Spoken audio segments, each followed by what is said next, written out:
ॐ नमः सिद्धेभ्यः। ॐ नमः सिद्धेभ्यः। ॐ नमः सिद्धेभ्यः। ॐ शुद्धात्मने नमः।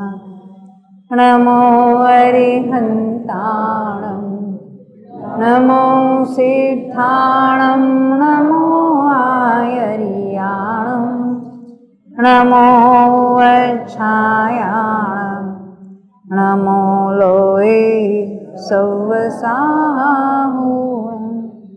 परम भये सब खंडिके कर्म कांड समुदाय सहज अखंडित ज्ञानमय जयवंते जिनराय विघ्न हरन मंगल करन नमो सिद्ध सुखकार नेमि चंद जिन जगतपति साधु वचन गुणधार।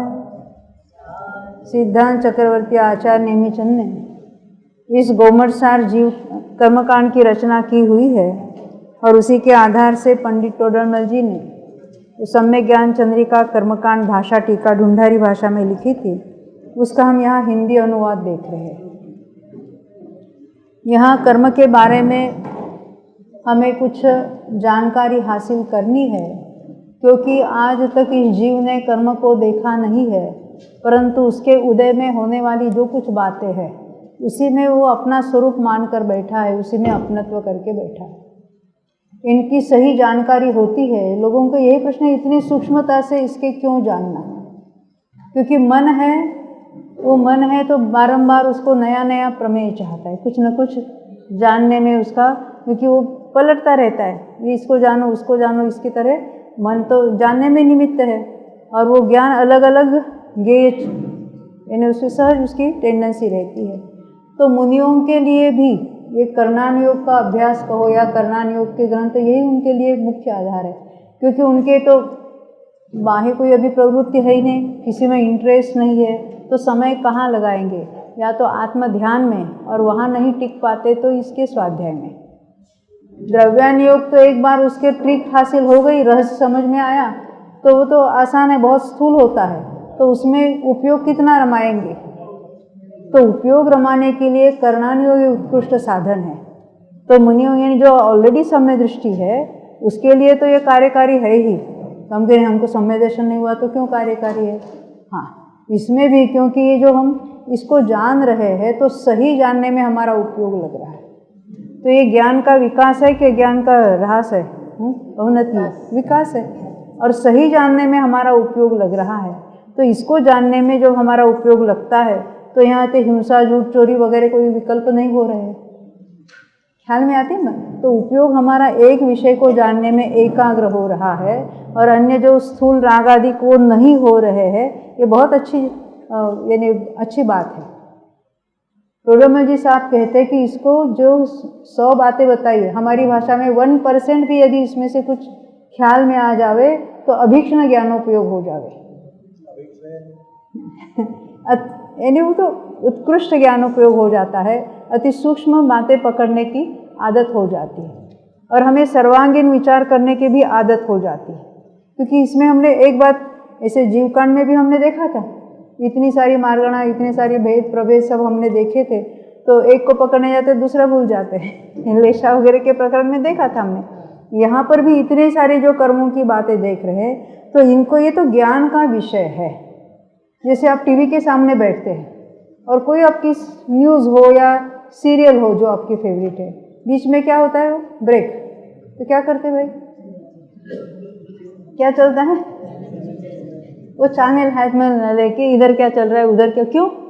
शांति से बैठो ना, 2 मिनट का टाइम है ना, आत्म ध्यान कर लो। तो इधर इधर क्या चल रहा है उधर, ये तो टेंडेंसी है जीवों की, ये इसको जानो उसको जानो उसको जानो। तो ये तो हमारे उपयोग को उलझाने में, रमाने में बहुत अच्छा साधन है। नहीं तो क्या करते, कोई क्रॉसवर्ड लेके बैठते हैं और कुछ क्या क्या करते हैं, पजल लेके, और उसमें अपना दिमाग लगाते हैं। तो दिमाग लगाने की तो सर्वोत्कृष्ट साधन है, पर दिमाग लगाने के लिए दिमाग ये समझ में तो आना चाहिए, इसलिए कुछ हम पारिभाषिक शब्द यहाँ देख रहे हैं। एक बार सुनने से यानी याद में रहने वाला नहीं है, बिल्कुल नहीं, और उसकी ट्राई भी मत करना। परंतु जब वो अक्षरों यानी उस शब्दों का अर्थ कुछ भाषित होता है तो जो दोबारा पढ़ेंगे तो उसमें से सही अर्थ ग्रहण हो जाएगा। हम अपने आप ग्रंथ को पढ़ सकते हैं, या तो अभी तो आजकल तो पढ़ने वालों के लिए बहुत साधन उपलब्ध है।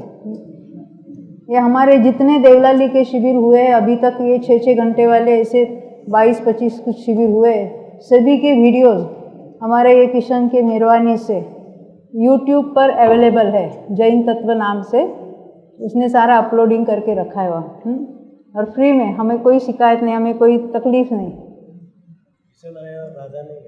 है ना, यहाँ पर है ना उनकी। देखो देखो, जिनको इस विषय, कोई भी हमारा जो जैन तत्व की इसी विशेष रणयोग की बात नहीं करे, जिनागम का अभ्यास करते हैं, तत्व की रुचि होती है, थोड़ा समझ में आता है, तो हमें ऐसा लगता है कि ये मार्ग सब जाने, कि पहले हम भी नहीं जानते थे तो हम भी ऐसे कुछ ना कुछ मानते रहते। जब ये सही मार्ग हाथ में आ गया है तो इसको भले वो द्रव्यानुयोग चला, जो कोई अनुयोग की बात हो, वो सब जीव सही बात जाने, ये सहज प्रवृत्ति होती है, जीवों को सहज ऐसे भाव आते हैं। तो ये हमारे YouTube पर डाल रहे हैं, हमारे कितने भाई, वो तो कुछ साइट कोई बना रहे हैं, हमारे विनोद भाई, तो ये तो सब हमारे चार्ट बनाने में बहुत हमारी मदद करती है। इसकी भी DTP उन्होंने की हुई है, पूरे कर्मकांड की, जीव कांड की भी। तो ये हम यहाँ बोल रहे तो ये हम क्रेडिट सब हमारा नहीं है। हम जब सिखाते तो हमारे सामने बैठकर ये प्रतिभाताई जैसे जो सीखते हैं, ये मंजूताई भी ठाणा से आती थी रोज, है ना, कर्णान योग के विषय में सीखने के लिए रोज सुबह ठाणा से आती थी, 1.5 घंटा हमारे घर में, और आने जाने में जितना होता था उतना। तो इनके कारण तो सिखाते समय हमारा ज्ञान और खुल गया। तो हम ये सब आपस में जो हम साधर्मी है, तो इसका अभ्यास हम खुद करें और सबको साथ में लेकर करें, तो इसमें हमारा उपयोग इसमें और लगता है, और जितना उपयोग लगे उसमें हमें और फायदा हो जाता है, उसमें अनेक बातें ख्याल में आती है। क्योंकि अभी तो ये इतना सारा उपलब्ध है, साइट्स भी है उसके, जो कुछ हमने बताया YouTube भी है, हमारे डेली जो चल रहे 3.5 घंटे वो फेसबुक पर भी आते हैं सुबह शाम के, और वहाँ तो रहते हैं, आप बाद में भी सुन सकते हैं, देख सकते हैं उसको। तो यहाँ ये कहना है कि अपना उपयोग उसमें जितना रहे उतना अच्छा है। ये हम सिखाते कोई उपकार नहीं करते हैं, क्योंकि सिखाते समय जितनी एकाग्रता होती है, अकेले में पढ़ने में भी उतनी नहीं होती। सिखाने में भी जो विषय अपने ख्याल में आता है वो स्वयं पढ़ने में इतना नहीं आता है सूक्ष्मता से।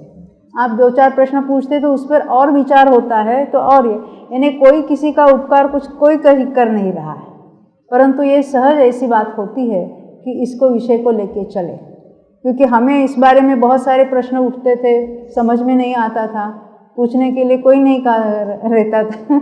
लब्बी सर की बात मैंने बताई थी, लब्बी सर पढ़ते थे तो रोज रोना आता था, क्या पढ़ रहे हैं और क्यों पढ़ रहे हैं, कुछ नहीं समझ में आ रहा है, बस पढ़ रहे। एक ही बात कि पंडित जी साहब का साथ था, नहीं थे, आप पढ़ रहे तो हम भी पढ़ेंगे, हम साथ में पढ़ेंगे। इस तरह से हम पढ़ते गए 2 बार 4 बार, फिर सिखाते समय और खुल गया। पंचलब्धि पुस्तक लिखी तो बहुत क्लैरिटी हो गई, इतनी क्लैरिटी होगी कि एक एक शब्द में से पूरा अर्थ समझ में आने लगा। उसके बाद तो अनेकों बार उस पर अपने यहाँ पर लब्बी सर के भी 5-6 शिविर हो गए अपने अलग अलग उसके विषय। तो अभी यह कर्मकांड का विषय लेकर हम अभी चल रहे हैं। अभी तक ये 5 साल से इसी पुस्तकें भी अवेलेबल नहीं थी। तो अभी जो आपके हाथ में पुस्तक है, अभी वो 1000 पुस्तकें छाप कर आए हैं, है ना, कुछ यहाँ से अभी लेके आए, किसी को मिली भी नहीं। किसको नहीं मिली थी आज दोपहर में किसी हाथ? आप कौन चढ़ने वाले? हाँ, ये हमारी निशा बेन है क्या अभी आपके पास? हाँ, इन्होंने दे दिया इनको। अच्छा, आगे रखी है, हाँ उनको दे देना। इनके पास ये 2 बहनें हैं अहमदाबाद वाली, उन्होंने आपके लिए वो आपस में शेयर करेंगे, आप ले लेना, उनको पास कर देना, वो ले लेना। चेन्नई, हाँ हाँ हाँ, उनके लिए। अच्छा, हाँ वही दे के गई, उनको दे देना, कोई बात नहीं, कोई बात नहीं। वो हाँ, वो चेन्नई वाली बहन वो ले लेंगी, रखना आपके पास। हाँ।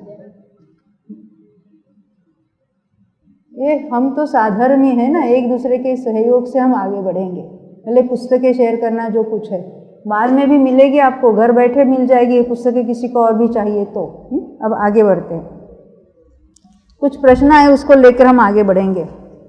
देखो, इस अभ्यास में अपना उपयोग तो सूक्ष्म होता है। आत्मा तो अरूपी पदार्थ है और अपने में ही चिंतन करना, अपने को ही पकड़ना, वो बहुत सूक्ष्म बात है। उपयोग तो बहुत कॉन्सेंट्रेट, एकाग्र करना है। और करना नियोग जैसा दूसरा कोई माध्यम नहीं है जिसमें उपयोग को सूक्ष्म करें, क्योंकि इसका अभ्यास करते तो यहाँ पर कोई दूसरे विषय भी ख्याल में नहीं आते हैं, दुनियादारी भूल जाते हैं। हमारे यहाँ भी रोज़ का 1.5 घंटा चलता है सुबह करना योग का अभ्यास, तो बताना पड़ता है कि घड़ी की ओर आप देखो, हमको बता देना अभी समय हो गया करके, क्योंकि ख्याल में ही नहीं रहता, हम उस विषय में इतने एकाग्र हो जाते हैं कि वो बाकी चीज़ें भूल जाते हैं। तो अभी हम इसको पढ़ेंगे आगे, थोड़े प्रश्न लेके आगे जाते हैं।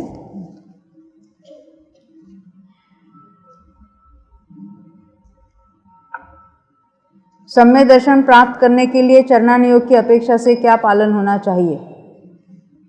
जिसको हम कहेंगे नामधारी जैन, अष्टमूल गुणों का धारक होना चाहिए, 3 मकार और 5 उदुम्बर का त्यागी होना चाहिए, अभक्ष भक्षण का त्याग होना चाहिए, और अन्याय अनिति का त्याग होना चाहिए, और कुदेवादी का त्याग होना, ये मुख्य है। वैसे चौथे गुणस्थान वाले का नाम ही अविरत समय दृष्टि है। समझ में आती है बात? अभी कोई व्रतादि उसने नहीं लिए हुए हैं। हाँ, क्या रात्रि भोजन करने वालों को सम्यक दर्शन हो सकता है? क्या चाहते हैं हमसे? रात्रि भोजन की छूट रखनी चाहते हैं? क्या चाहते हैं? देखो, 8મા ગુણસ્થાનના જે ભાગ बताव्या છે તે કેવી રીતે? हाँ, अभी उसके बंधे विच्छित्ते में हम देख लेंगे उसको। तो एक भागना समय કેટલો? अंतर्मूर्त, क्योंकि 7 भाग है, पूरे 8वें गुणस्थान का काल है अंतर्मूर्त, उसके 7 भाग किए तो भी एक एक का अंतर्मूर्त, वो 7वां भाग 1/7 हम कहेंगे उसको। प्रथम भागे निद्रा द्विक नो बंध विच्छेद पछी, अभी हम वहाँ तक नहीं आए, फिर भी देखेंगे। वो 8वें गुणस्थान की बात है तभी देखेंगे। देखो, एक पेज नंबर 61 का प्रश्न है, 2nd पैराग्राफ, उसको देख के फिर हम अपना विषय आगे बढ़ाएंगे। 61 नंबर का पेज नंबर निकालें। हाँ,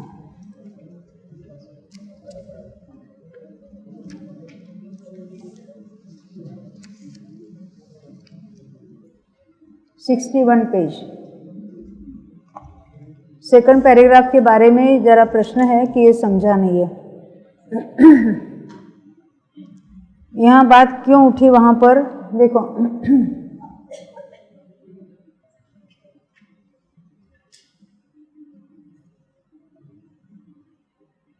मिथ्यात्व में कितने परमाणु आते हैं? यानी मिथ्यात्व जो कर्म है, किसका भेद है? वो मोहिनी के 2 भेद, दर्शन मोहिनी और चारित्र मोहिनी। बंधने वाले तो दर्शन मोहिनी का एक ही है, मिथ्यात्व। तो उसमें कितने परमाणु होते हैं? क्योंकि इसका मिथ्यात्व जो हमने नाम सुना, पूरे का सरदार जो है, उसमें बहुत सारे परमाणु होने चाहिए, तो उसमें परमाणु कितने हैं? तो यहाँ बता रहे, देखो, आयु बिना 7 कर्मों के परमाणुओं का प्रमाण। ये सत्ता की बात है या बंध की भी बात ले लो तो चले, यहाँ तो सत्ता की बात बता रहे। सत्ता में आयु के परमाणु तो एक आयु के लेते हैं, और फिर जितने उसका उदय चालू होगा तो एक एक निषेध खिरता रहता है। उसकी बात छोड़ो, बाकी कर्मों में कितना होता है कि एक समय प्रबद्ध ग्रहण किया है हर समय में, तो सत्ता में कितना होता है उसको ये केवल अभी सुन लेना, उसके डिटेल में नहीं जाना है। उसको कहते हैं 1.5 गुणहानि गुणित समय प्रबद्ध। कर्मों में गुणहानि यानी गुणित प्रमाण में हानि होने का उसका जो प्रमाण है उसको कहते पल्य का असंख्यात अभाव। ये सब छोड़ दो, यानी असंख्यात गुना, एक समय प्रबद्ध में जितने परमाणु है उससे असंख्यात गुना परमाणु सत्ता में रहते हैं। इतनी तो बात ख्याल में आई। तो कहते कि किंचित कम 1.5 गुणहानि से समय प्रबद्ध को गुणित करने पर जो प्रमाण आता है उतना है। ये 1.5 गुणहानि का जो प्रमाण कैसे निकालना क्या है वो थोड़ी आगे चर्चा उसमें आ जाती है, अभी उसको हम गौण कर देते हैं। उसको 7 का भाग देने पर, क्योंकि हमने आयु को छोड़ा है, तो ये कितने भी डिस्ट्रीब्यूट होगा कर्म, जितना समय प्रबद्ध पूरा ग्रहण किया है 7 में डिवाइड होगा। यहाँ तक ख्याल में आई बात? जो प्रमाण आता है उतने मोहनीय के परमाणु हैं। आगे चलकर जब हम प्रदेश का बंटवारा देखेंगे तो किसमें कितना बहुभाग जाता है, क्या एक भाग जाता है, उसकी बात हम बाद में करेंगे। यहाँ तो यानी स्थूल रूप से 7वां भाग मोहनीय के खाते में आ गया। अब कहते इसको अनंत का भाग देने पर हमने देखा था कि सर्वघाती और देशघाती के हमने भेद देखे थे, आपको याद होगा।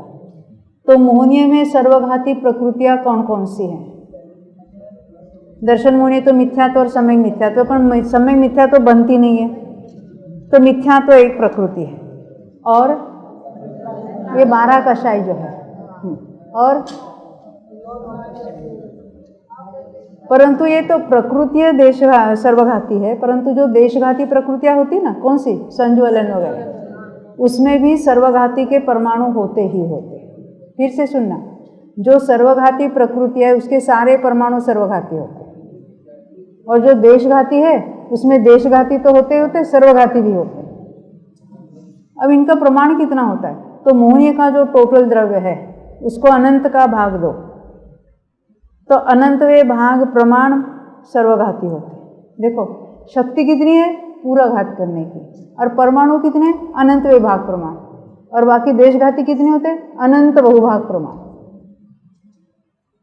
अब ये जो अनंत, ये सर्वघाती के परमाणु कितने देखे, अनंतवे भाग प्रमाण। तो सर्वघाती का बंटवारा किस में होगा?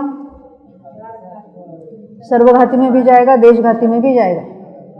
तो किस में जाएगा? मिथ्यात्व में तो जाएगा ही जाएगा, 16 कषाय में भी जाएगा, संज्वलन में भी देशघाती सर्वघाती परमाणु दोनों है। समझ में आती है ना बात? तो उसमें भी जाएगा। और हमेशा हर समय बनने वाली भैजुगुप्सा भी है, तो उसमें भी जो कुछ उसका बंटवारा उसमें भी चला जाएगा, उसको छोड़ भी देते हैं। तो मिथ्यात्व और 16 कषाय हम देखेंगे, तो ये सर्वघाती का बंटवारा किस में जाएगा? 17 में चला जाएगा। ये बात अभी वहाँ पर आपको जो समझ में नहीं आई थी, देखो इसको अनंत का भाग देने पर एक भाग प्रमाण सर्वघाती प्रकृतियों के परमाणु हैं, अवशेष देशघाती प्रकृतियों के परमाणु हैं। उस एक भाग को, यानी जो अनंतवा भाग है, एक मिथ्यात्व और 16 कषाय इनका भाग देने पर, और 17 का भाग देने के लिए 17 का भाग देने पर जो प्रमाण है उतने मिथ्यात्व प्रकृति के परमाणु। अब ये मिथ्यात्व प्रकृति के परमाणु में से सम्यक मिथ्यात्व और सम्यक प्रकृति बनेंगे। इसके लिए सब बात यहाँ बताई है। हमने इसको डिटेल में यहाँ नहीं पढ़ा था, क्योंकि यहाँ तो हम स्थूल बातें देखेंगे। एक्चुअली ये लाइन टू लाइन एक एक शब्द का अर्थ करते हुए पढ़ेंगे तो बहुत इंटरेस्ट भी बढ़ेगा, बहुत सारी इंटरेस्टिंग बातें उसमें है। परंतु 5 दिन के शिविर में तो ये पूरा लेना संभव नहीं है, क्योंकि पूरा कर्मकांड हमने 250 लेक्चर्स में करीबन लिया होगा। 22 से 21 तो सीडी बनी थी उसको, अर्थ संदृष्टि को छोड़कर भी। तो ये एक एक लाइन से पढ़ना अलग बात है, और स्थूल रूप से मुख्य की चर्चा करना बात अलग है। यहाँ तो हम स्थूल रूप से मुख्य की चर्चा करेंगे। बाकी जो एक एक लाइन से जो सिखाया था हमारे यहाँ घर में, उसके तो अपने साइट पर भी अवेलेबल है, उसके जो कुछ पेन ड्राइव वगैरह भी अवेलेबल है, तो वो आप स्वयं पढ़ भी सकते हैं सुनकर, और कोई आपको वहाँ डिफ़िकल्टी नहीं लगेगी। क्योंकि हमारे भी यहाँ आते हैं तो सब सामूहिक रीति से बैठते हैं 25-30 जना, तो हर एक के जब तक ख्याल में नहीं आते हम आगे नहीं बढ़ते। तो इस तरह से उसको एक एक लाइन से भी सिखाया हुआ है। अभी हम मुख्य बातों को टच करते हुए आगे चलेंगे। तो हम आज ये बात देख रहे थे कि बंध विच्छित्ति की बात भूल गए क्या? कितना ने याद किया? याद हो गया? नहीं हुआ? हो गया? किसका होगा, पहले गुणस्थान का कि दूसरे गुणस्थान का? हाँ, दोनों का बोलो।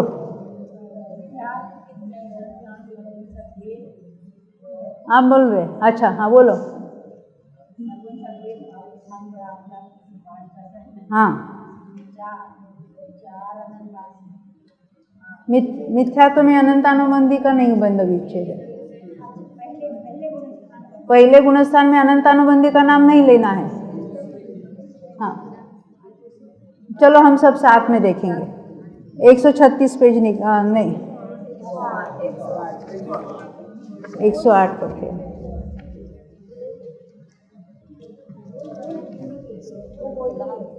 हाँ हाँ बोलो, खड़े होकर बोलो। हाँ बोलो बोलो बोलो, लोगों को समझने दो, इतनी छोटी छोटी बच्चियाँ। हाँ बोलो। हाँ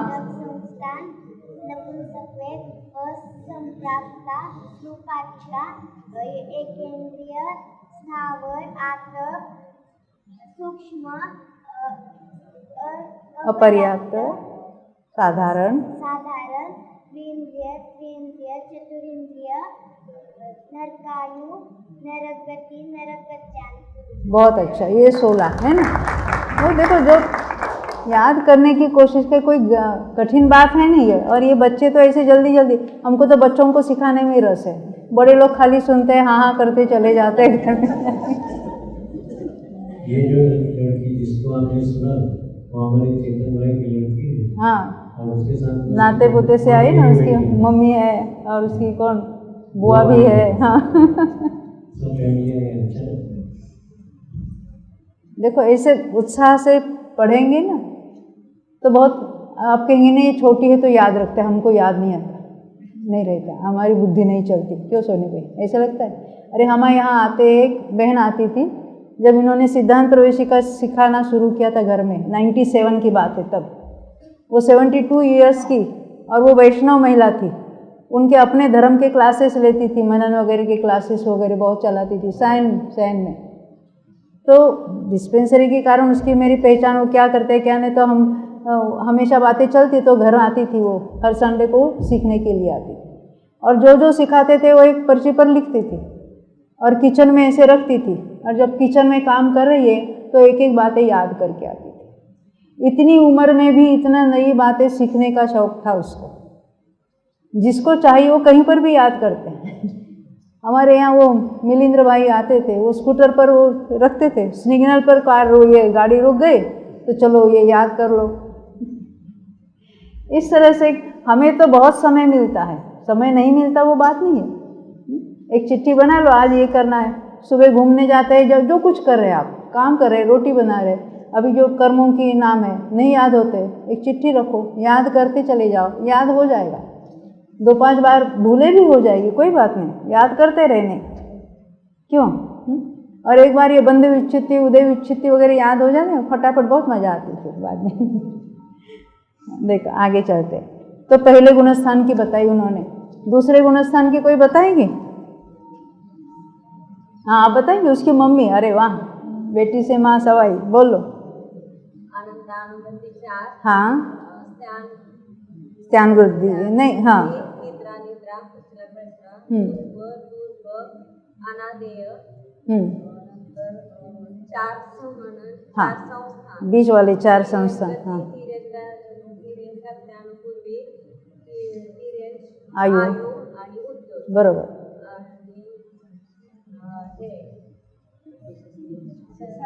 स्त्रीवेद नीच गोत्र अप्रशस्त। और क्या रह गया? हो गया ना सब? हाँ नहीं हो गया, सब हो गया। बस बहुत। इस तरह से हम फिर भी देखते हैं, सब कुछ सब लोग हम साथ में पढ़ेंगे। देखो 108 पेज पर मिथ्यात्व गुणस्थान के 16 प्रकृतियाँ, पहली 4 फिर 3-3 इस तरह हम रुकते रुकते बोलेंगे। देखो मिथ्यात्व, मुंडक संस्थान, नपुंसक वेद, असंप्राप्त सुपाटिका समय, ये 4 हुए। उसके बाद एकेंद्रिय स्थावर और आतप, फिर सूक्ष्म अपर्याप्त और साधारण, फिर द्विंद्रिय तीन्द्रिय और चतुरिंद्रिय, नरगति नरगत्यानुपूर्वी नरकाल। ये 16 प्रकृतियाँ हुई पहले गुणस्थान संबंधी। दूसरे गुणस्थान है, अभी वहाँ कषाय कौन सी है? वहाँ यहाँ तो मिथ्यात्व के निमित्त से बनने वाली तो मिथ्यात्व भी लिया। वहाँ अनंतानुबंधी, पहला नाम हम अनंतानुबंधी 4 का ले लेंगे। अनंतानुबंधी क्रोध मान माया लोभ 4 ले लिए ना। हाँ, यहाँ कुछ अलग ऑर्डर है। फिर स्त्यान वृद्धि वो 3, दर्शनावरण की वो 3 है, वो यहाँ बंध विच्छित्ति हो जाती है। हमने याद किया था तो पहले बीच वाले 4 संस्थान, फिर बीच वाले 4 सहना, फिर तिर्यंच गति, तिर्यंच गत्यानुपूर्वी, तिर्यंच आयु और उद्योत, दुर्भग दुस्वर अनादेय, स्त्रीवेद नीचगोत्र अप्रशस्त विहाय। इस तरह से ये 25 जो प्रकृतियाँ हैं वो दूसरे गुणस्थान तक बनती है, यानी पहले में और दूसरे में बनती है। आगे नहीं बनती। दोपहर में हमने ये विषय चलाया था कि वो आवली काल तक, तो आपने प्रश्न नहीं लिख के भेजा, लिखित रूप से रखते तो याद रखते कि हमें ये प्रश्न क्यों डिस्कस करना है। देखो हमने क्या बात बताई थी, जिसने अनंतानुबंधी का विसंयोजन किया है। विसंयोजन का अर्थ क्या है? देखो जिसने सम्यक तो प्राप्त किया है उसका अनुबंधी का न बंध है न उदय है। द्रव्यान योग हम कहेंगे अभाव हो गया, अभाव यानी वो कषाय उत्पन्न नहीं हो रही, इस अपेक्षा अभाव कहेंगे हम। परंतु सत्ता में अनंतानुबंधी कर्म है वो पड़ा है, उसका उदय नहीं हो रहा है। ख्याल में आ रही है? मिथ्या तो भी पड़ा है क्योंकि अभी क्षय नहीं हुआ तब तक पड़ा है, अनंतानुबंधी भी पड़ा है, परंतु ऐसे होते हुए जो शोषम समय दृष्टि, जिसको वेदक समय दृष्टि कहते हैं, सम्यक प्रकृति का उदय वाला है, तो वो जीव जब उसके और विशुद्ध परिणाम होते हैं, शुद्ध उपयोग है, हम कर्णान योग की भाषा में कहेंगे 3 करण परिणाम होते हैं, अधकरण, अपूर्वकरण, अनिवृत्तिकरण। उसके निमित्त से क्या होता है, ये अनंतानुबंधी वो सत्ता में से नष्ट होता है। कैसे नष्ट होता है? अन्य प्रकृति रूप ट्रांसफर होकर, संक्रमित होकर नष्ट, पूरा का पूरा सत्ता में से नष्ट होता है। इसको कहेंगे अनंतानुबंधी की विसंयोजना हुई। पर ये कैसा है? तो ये रिवर्सिबल है, क्योंकि जीव के परिणाम बिगड़ सकते हैं। सम्य दृष्टि है तो क्या हुआ, परिणाम बिगड़ गए, वो मिथ्यात्व में चला गया। अब मिथ्यात्व में तो अनंतानुबंधी का नया बंध होगा। इतना ही नहीं, अप्रत्याख्यान प्रत्याख्यान संबलन जो है बंधने वाले में आपस में संक्रमित होते रहते हैं। अभी उनके परमाणु भी संक्रमित होकर अनंतानुबंधी से होने लगेंगे।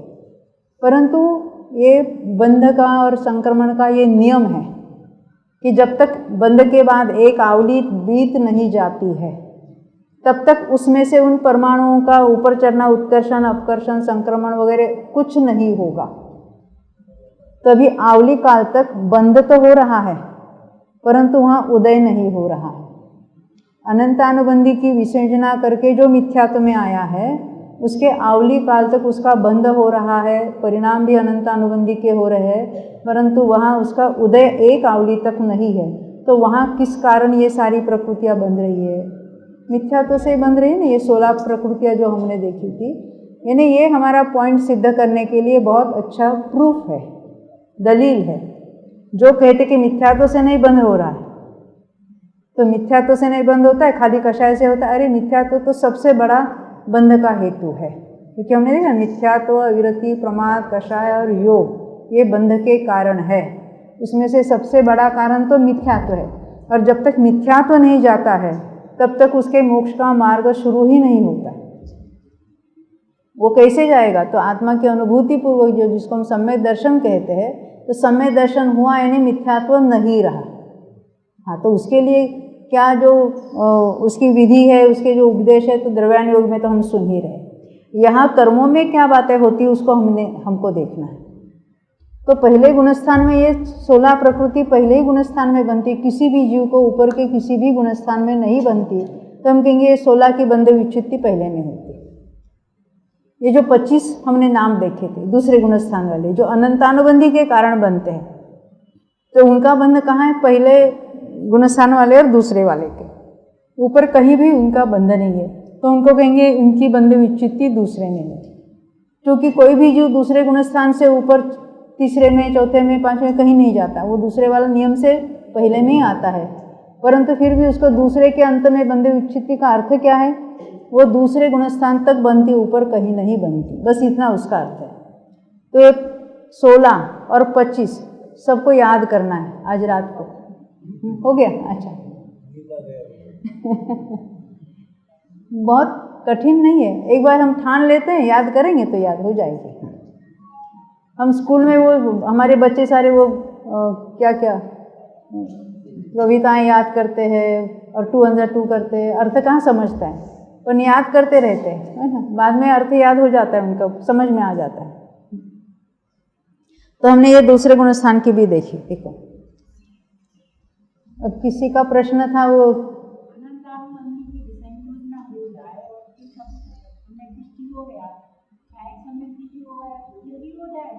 नहीं, आपका प्रश्न है अनंतानुबंधी की विसर्जना कौन करता है? तो कोई भी क्षोभम समय दृष्टि, वेदक समय दृष्टि, यानी उसने अनंतानुबंधी को सत्ता में से नाश किया।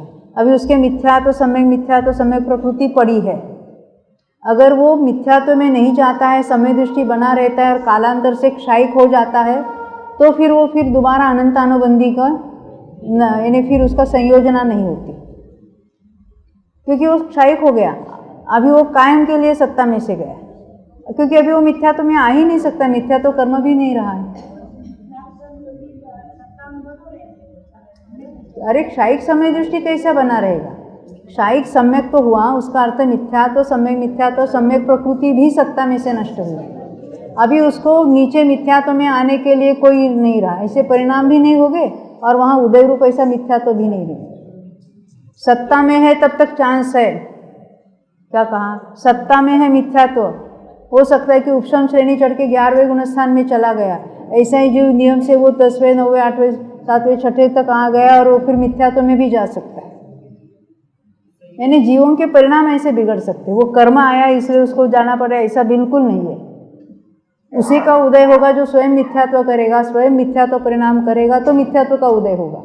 पर वो सत्ता में पड़ा है और वहाँ पॉसिबिलिटी है कि जीव के मिथ्यात्व होने की। एक बार क्षयिक सम्यक तो प्राप्त किया तब वो कभी भी नीचे के गुणस्थान में ना तीसरे में आया, ना दूसरे में, ना पहले में, कहीं नहीं जाएगा।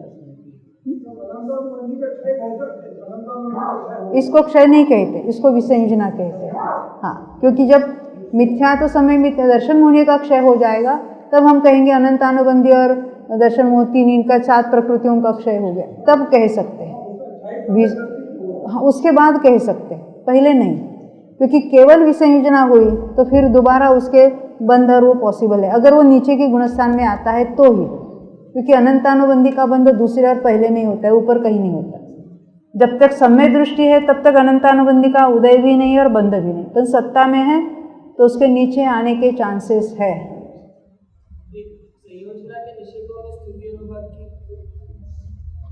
संयोजना के निषोग यानी वहाँ जो स्थिति बंधेगी, क्योंकि अभी अभी मिथ्यात्व में आया है, सम्यक तो छूटकर अभी अभी आया है, तो अभी तो इतनी उत्कृष्ट स्थिति तो नहीं बांधेगा, तो कितनी बांधेगा? तो अंत कोड़ा कोड़ी बांधेगा और उसकी आबादा भी अंतर्मूर्त होगी, तो वो बंधी हुई उदय में आने के लिए अंतर्मूर्त चला जाएगा। परंतु हमने तो बताया था आपको आवली में है, क्योंकि आवली काल में उदीर्ण होकर उसके परमाणु उदय में आते हैं। ये तो नियम है प्रत्येक कर्म में, बंध के बाद आवली के बाद कुछ परमाणु हाँ वो उदय रूप होकर वहाँ उदय में आ सकते हैं। अभी जितना हम आगे बढ़ेंगे उतने उसके जो अलग अलग प्रोसेस है उसका हमको ज्ञान हो सकता है। अभी तो हम बंध में चल रहे हैं ना, बंध को समझने में हम चल रहे हैं, कौन से गुणस्थान तक कौन सा बंध है उसकी बात अपनी चल रही है। इसकी जितने विशेष हम जानते चले जाएंगे उतने वो सारा जो पिक्चर है वो क्लियर होता चला जाएगा अपने माइंड में।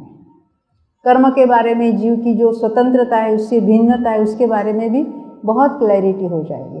अभी हम आगे बढ़ते हैं थोड़ा। तीसरे गुणस्थान में कितनी प्रकृतियों की बंध विच्छित्ति होती है, कौन बताइए? किसी की भी नहीं। यानी ऐसा कोई कर्म नहीं कि जो तीसरे में बंध है ऊपर नहीं बंध है, ऐसा कोई नहीं है। उल्टा तो वहाँ नहीं बंधने वाले आयु वगैरह भी चौथे में बंधेगी। यहाँ कोई विच्छित्ति नहीं है। अब यहाँ पुस्तक के आधार से हम चौथे गुणस्थान की देखते हैं। देखो पेज नंबर 109। ये जो हम देख रहे हैं वो इन जनरल जिसको ओघ से कहते हैं, जहाँ जिस गति में जहाँ कहीं भी जो बंध है उसकी अपेक्षा बात करेंगे।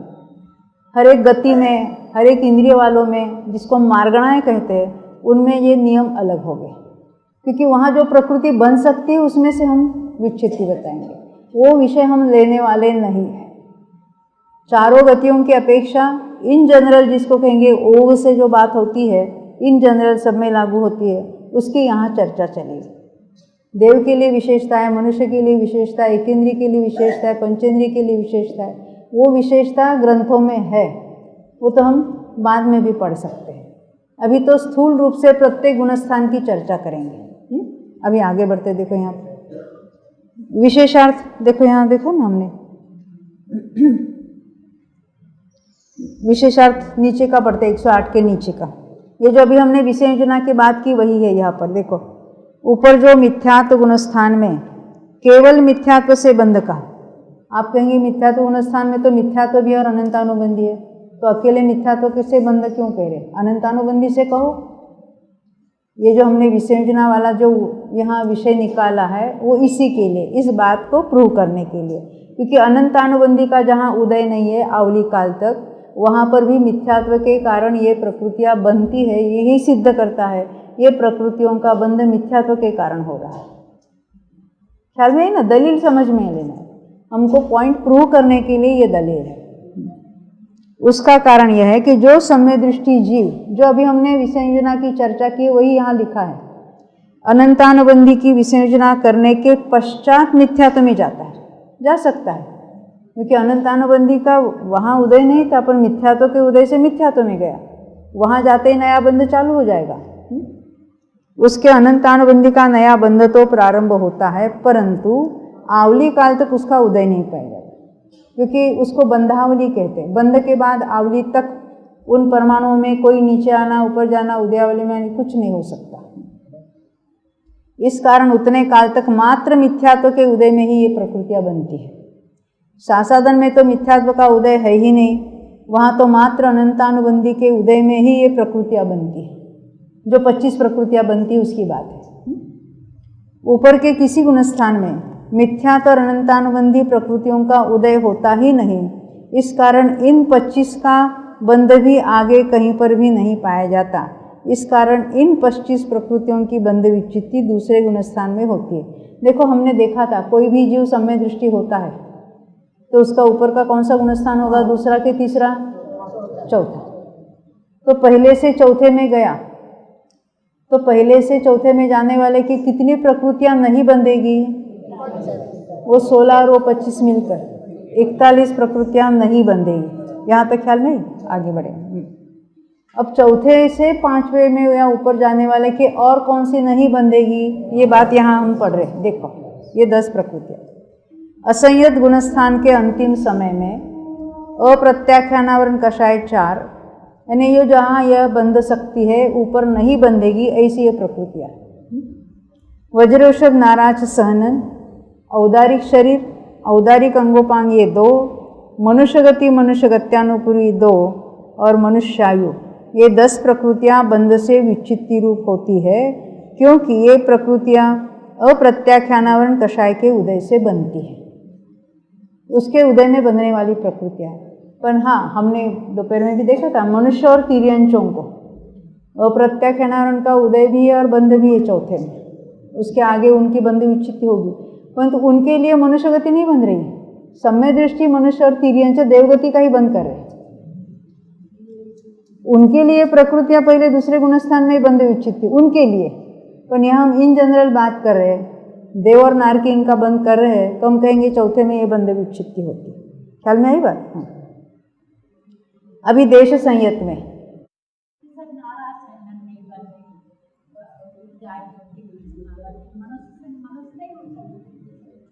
वज्रवृषभ नारासन बंध से उच्चित होती रही, चौथे में बनती है, बाद में नहीं बनती। 5वां गुणस्थान किसके होता है? मनुष्य और तिर्यंचों को। वो कौन सी गति बांधेंगे? देवगति। देवगति के साथ कोई सहनन बंधेगा? नहीं बंधेगा। औदारिक शरीर बंधेगा? नहीं बंधेगा। तो क्या बंधेगा? देवगति के साथ वैक्रिक शरीर बंधेगा। तो ये कहाँ तक बनती है? देव और नार की मिथ्या दृष्टियों, सम्य दृष्टियों को ये वज्रवृषभ नाराज सहनन वगैरह बंधेगा। चौथे में बनता है, बाद में नहीं बनता, उसको कहेंगे ये चौथे गुणस्थान की बंध विच्छित्ति। समझ में आती है ना? कौन सी 10 देखी हमने? एक तो कषाय बता देना वहाँ के, तो अप्रत्याख्यान 4 हो गए। अब मनुष्य संबंधी सब बता देना। मनुष्य गति है, मनुष्य गत्यानुपूर्वी है, उसके साथ शरीर कौन सा होगा? औदारिक, औदारिक अंगोपांग होगा। अब उसके साथ सहनन कौन सा? वो उत्कृष्ट वाला ही बंधेगा। बाकी भी उसके साथ बंध रही है, परंतु उनकी विच्छित्ति नहीं हुई है। ये यहाँ तक ही बंधेगी, ऊपर नहीं। क्यों नहीं बंधेगी?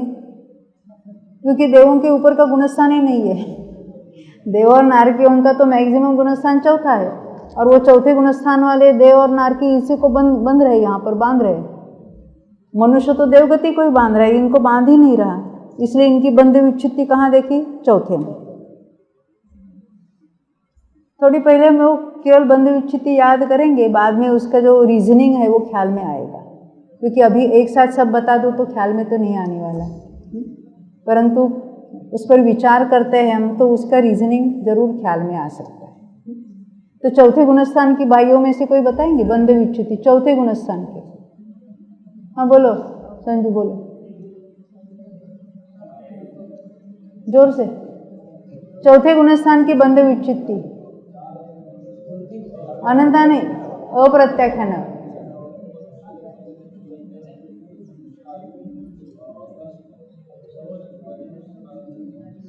और औदारिक शरीर अंगोपांग। हाँ देखो, गति, गत्यानुपूरी और आयु 3 लेना, और उस संबंधी शरीर लेना, और उसके साथ तो सहनन बंधेगा ही बंधेगा। हाँ परंतु उत्कृष्ट ही बंधेगा यहाँ, क्योंकि बीच वाले 4 सहनन तो दूसरे में चले गए और वो 6 नंबर का तो पहले में ही चला गया। तो यहाँ कौन सा बंध रहा है? उत्कृष्ट वाला। यानी सम्य दृष्टि देव और नार के यहाँ जन्मेंगे तो कौन से सहनन से जन्मेंगे? ये वज्रेश्वर नारा सहनन से ही जन्मेंगे यहाँ पर। ये चौथे की बात हो गई।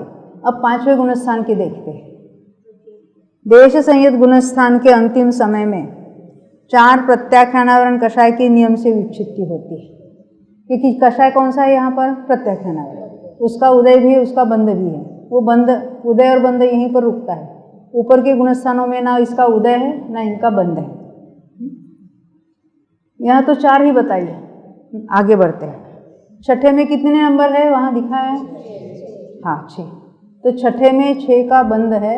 उसमें सभी अ वाली बहुत सारी प्रकृति। खाली लास्ट में एक शोक बता देना। कौन सी अ वाली? देखो, अस्थिर, अशुभ, असाता वेदनीय, अयशस्कीर्ति, अरति और शोक।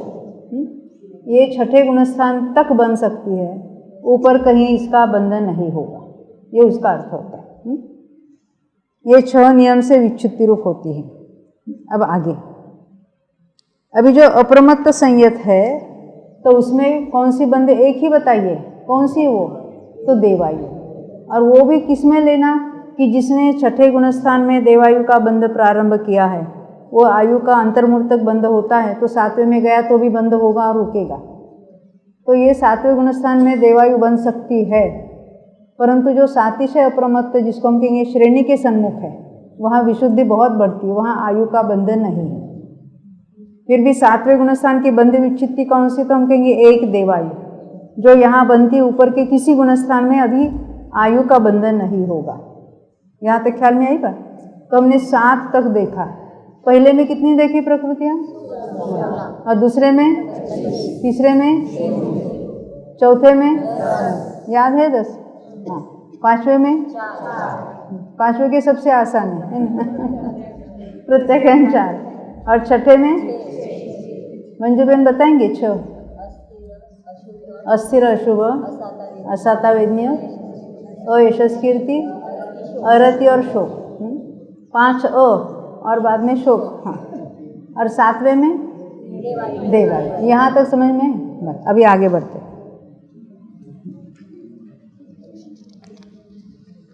पेज नंबर 110 पर आना। अभी जो अपूर्वकरण गुणस्थान है, जिसको 8वां गुणस्थान कहेंगे, उसके 7 भागों में से जो पहला भाग है वहाँ तक निद्रा और पचला का बंध है, उसके आगे कहीं पर भी नहीं।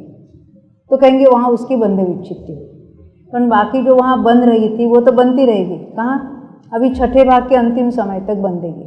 वहाँ 30 प्रकृतियाँ जो अभी तक बंध रही थी उनका बंध विच्छित्ति हो जाएगी। और बाद में लास्ट 7वें भाग में और 4 प्रकृतियों की बंध विच्छित्ति। अभी उसके नाम यहाँ हम देखते। देखो, ये 100 नंबर की गाथा की टीका। अपूर्व निवृत्ति अर्थात अपूर्वकर गुणस्थान, उसके चढ़ने के काल में मरण से रहित ऐसे प्रथम भाग में। देखो, उसके लिए एक विशेषण जोड़ दिया, क्योंकि जो श्रेणी चढ़ता है उसके 8वें के पहले भाग में मरण नहीं। कौन सी श्रेणी की बात है?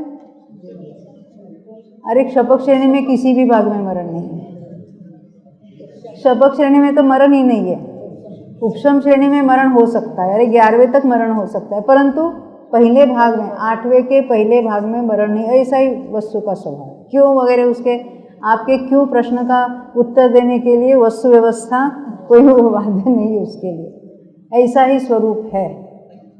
तो उपशम श्रेणी चढ़ने वाले के 8वें के पहले भाग में मरण नहीं होता, उस पहले भाग में निद्रा और प्रश्ला की बंध विच्छित्ति होती है, यानी वहाँ तक बंध है, आगे बंध नहीं, उसको बंध विच्छित्ति कहेंगे, ये कहा उन्होंने। उसी प्रकार 6वें भाग के अंतिम समय में, यानी 6वें भाग तक ये बंध रही थी, आगे नहीं बंधेगी, ऐसे यहाँ 30 प्रकृतियों के नाम बताएंगे।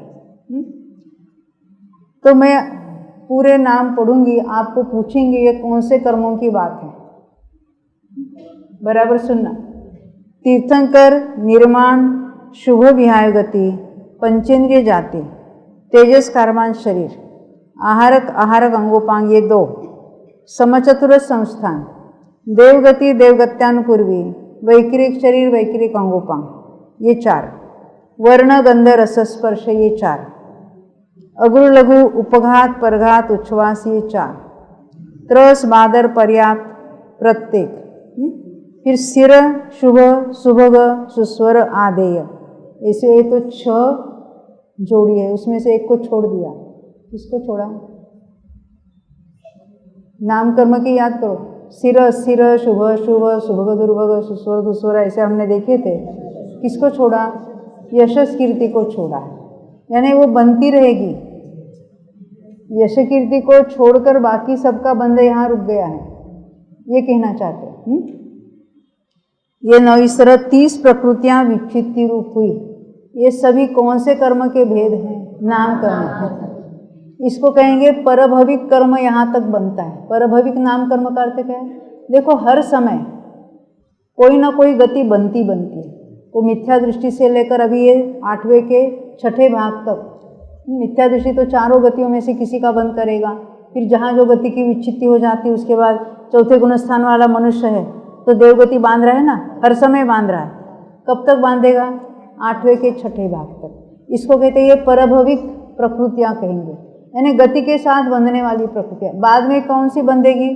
यश कीर्ति एक बंधेगी नाम कर्म में से, बाकी सब यहाँ बंध की विच्छित्ति हो गई है। यहाँ तक गति के साथ बंधने वाली प्रकृतियाँ यहाँ तक बंधेगी। अब आगे बढ़ते, देखो इसको अभी कैसे याद रखेंगे? तो कोई ना कोई गति तो बन रही है, कौन सी बन रही है? देवगति। तो याद रखने के लिए गति और गत्यानुपूरी साथ में बता दें। तो गति बनती है तो जाति भी बंधेगी, कौन सी जाति है? पंचेंद्रिय जाति। अब देवगति के साथ शरीर कौन सा बंधेगा? वैक्रिक शरीर, उसका अंगोपांग होगा। आहारक शरीर बांधने वाला भी 8वें गुणस्थान में यहाँ तक ही बांधता है, तो आहारक अंगोपांग को भी ले लेना। तेजस कर्मा तो सभी बांधते हैं, तो उसको भी ले लेना। संस्थान बंधेगा ही बंधेगा, तो समचतुरस संस्थान का बंध होगा। उसके बाद वो अगुरु लघु उपघात परघात उच्छ्वास बंधेंगे, त्रस बादर पर्याप्त प्रत्येक बंधेंगे, उसके बनते हैं उनकी विच्छित्ति होने वाली। फिर ये स्थिर शुभ वगैरह जो हमने देखी थी वो सब, ये सब मिलकर कितनी 30 प्रकृतियों की यहाँ बंध विच्छित्ति हुई नाम कर्मों की। अकेला यश कीर्ति बच गया है, वो ऊपर 10वें गुणस्थान तक बंधेगा। 8वें गुणस्थान का जरा याद रखने में कठिन है ना। हम कहते देवगति सहित बंधने वाली प्रकृतियों की यहाँ बंध विच्छित्ति होती है, इतना तो समझ सकते हैं ना। आगे बढ़ेंगे, देखो अब 7वें भाग में ऐसी कौन सी प्रकृतियाँ कि वहाँ बंध से विच्छित्ति होती है? कहते हास्य, रति, भय और जुगुप्सा। तो हमने देखा था ये 6 कषा है ना, उसमें से ये यहाँ 4 लिए, कौन से छोड़े? अरति और शोक। कहाँ गया था? 6ठे में गया। और 9 कषायों में से वेद कौन सा कहाँ गया? पहले में नपुंसक वेद गया, दूसरे में स्त्री वेद गया बंधने से, अभी भी पुरुष वेद बंध रहा है, वो आगे चल कर जाएगा। समझ में आई बात? अभी यहाँ 8वें गुणस्थान के अंत में इतनी सारी बंध विच्छित्ति हुई, अब कितने का बंध हो रहा है? अभी हम मोहिनी की बात पूछते हैं। मोहनीय कितनी प्रकृतियां का बंध हो रहा है?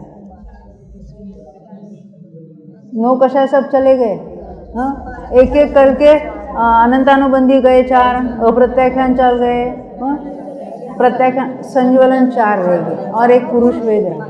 मोहनीय में इतने रहेगी ना। जब 9वें गुणस्थान में जीव आया है तो एक पुरुष वेद और 4 संज्वलन का बंध अभी चल रहा है। ज्ञानावरण बन रहा है, दर्शनावरण, अभी दर्शनावरण बहुत सारे, पहले 3 गए, अभी 2 गए, उसके बाकी यहाँ बन रहे हैं। तो यथायोग्य हमको पूरा कहाँ कितने बनते उसको हम बाद में देखेंगे चार्ट के द्वारा। तो पूरा गुणस्थान का पिक्चर क्लियर हो जाएगा कि गुणस्थान में क्या क्या कहाँ होता है। तो अभी हम क्या देखेंगे, 9वें गुणस्थान में आया है, वहाँ की बंध विच्छित्ति देखना है हमको। देखो यहाँ पर आगे देखते हैं, नेक्स्ट पैराग्राफ, अनिवृत्तिकरण। 9वें गुणस्थान का नाम क्या है? अनिवृत्तिकरण। तो अनिवृत्तिकरण में यहाँ बंधने वाले में से कौन सी बंधना रुकती है? अन्य कोई नहीं बनती है, रुकती, मोहिनी में रुकेगी। कौन कौन सी रुकती है देखो। तो उसके 5 भाग किए, किस अपेक्षा से? बंधने की अपेक्षा से 5 भाग किए, क्योंकि वहाँ 8वें में से 9वें में आते ही कितने का बंध हो रहा था? एक पुरुष वेद और 4 संज्ञा। पहले भाग का नाम होता है वहाँ सवेद भाग। यहाँ वेद का उदय है, और जब तक वेद का उदय है तब तक बंध भी है। हाँ, वेद का उदय तो तीनों में से किसी एक का है, कोई नपुंसक वेदी है यहाँ तक, कोई स्त्री वेदी का उदय वाला है, कोई पुरुष वेदी का उदय वाला है। बांध रहे सारे ही पुरुष वेद, क्योंकि हमने देखा समय दृष्टि को पुरुष वेद का ही बंध हो रहा है, पर हो सकता है अन्य वेद का उदय सहित यहाँ तक पहुँचा है। उदय है यानी उसके ऐसे कोई अब विपरीतपना माइंड में नहीं लाना है, क्योंकि ये सारे अशुभ प्रकृतियों का अनुभाग नहीं के बराबर होता होता यहाँ तक आया हुआ है। जब उदय की विच्छित्ति की बात आएगी तब उसकी चर्चा करेंगे। यहाँ तो हम बंध की बात कर रहे हैं। तो 9वें गुणस्थान के पहले भाग तक वेद का उदय है, वहाँ तक वेद का बंध भी है। तो पुरुष वेद का बंध यहाँ तक है। जब पुरुष वेद का बंध रुक जाएगा तो क्या बंधेगा? संज्वलन 4 का बंध होगा। फिर यानी क्रोध का उदय वाला भाग लेते, वहाँ तो चारों का बंध है। अब वहाँ क्रोध का उदय भी और बंध भी रुक गया। अब मान, माया और लोभ 3 बंध रहे। फिर मान का उदय और बंध दोनों रुक गया, माया और लोभ बंधेंगे।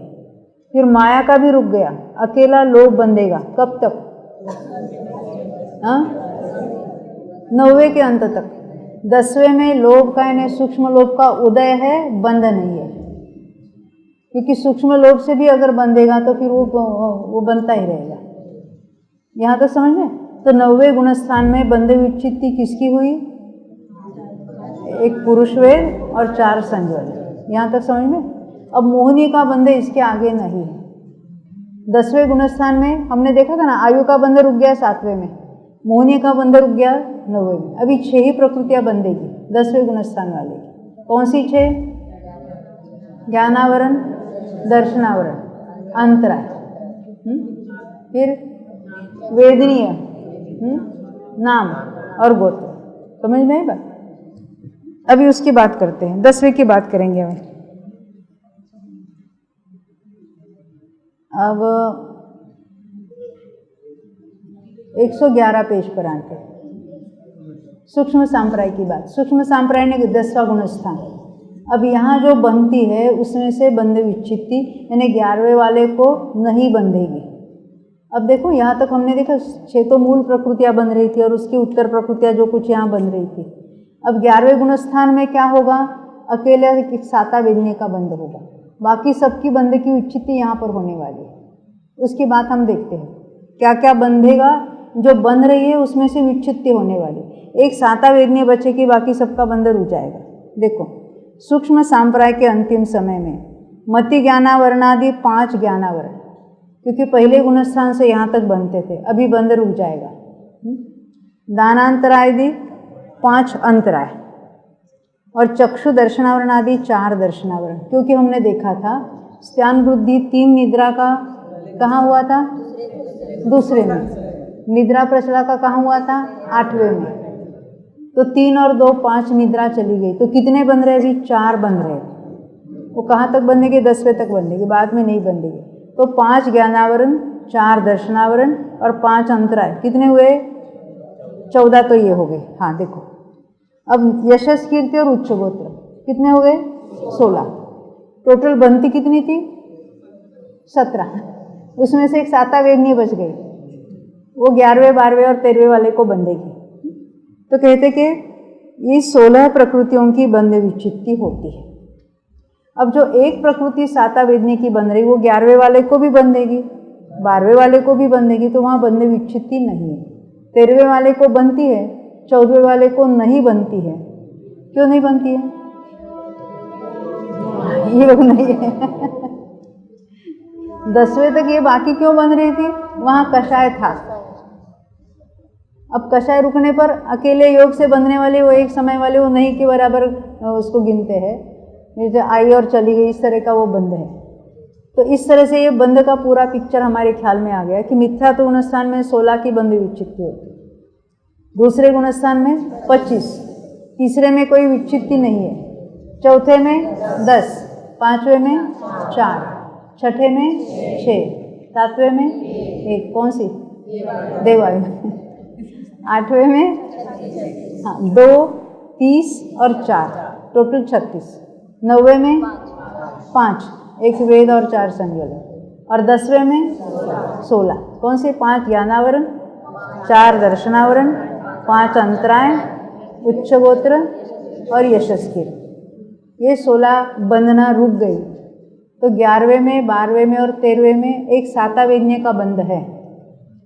13वें के बाद 14वें में बंधन नहीं, इसलिए उसकी बंध विच्छित्ति 13वें में कहने में आई। इस तरह से पूरा एक गुणस्थान से लेकर 14 गुणस्थान तक कहाँ कौन से बंध है, विच्छित्ति है, उसकी बात है। हम केवल यहाँ विच्छित्ति की बात की।